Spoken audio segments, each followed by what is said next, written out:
یہ ایک ایسی وضاحت ہے یا ایھا الذین آمنوا میں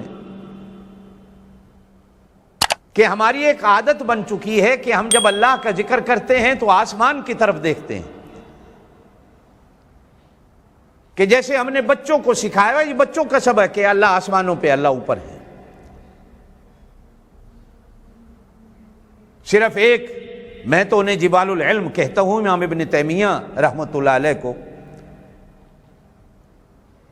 کہ جن کے آنے سے یہ بحث چھڑی کہ اللہ کہاں ہے،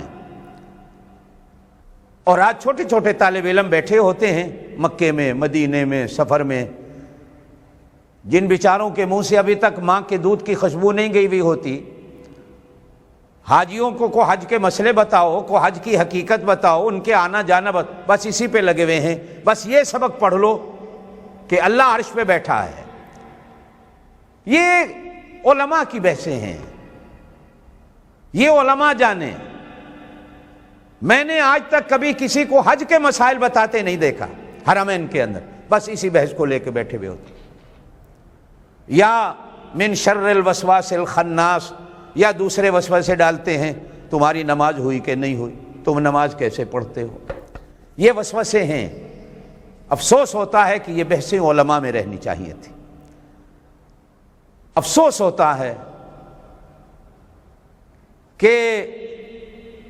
انہی چیزوں پر جو اختلافی ہیں، انہی پر زور دیا جا رہا ہے۔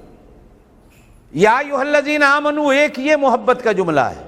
اور پھر فرمایا کما کتب علی الذین من قبلکم، جیسے آج ماں بچے کو تیار کرتی ہے نا، اسکول جانا ہے، وہ کہے کیوں، تو ماں بھی کہتی ہے تیری بہن بھی بڑی جاتی ہے، تیرا بھائی بھی بڑا جاتا ہے، میں بھی جب تھی میں بھی جاتی تھی، تیرا ابا بھی جاتا تھا۔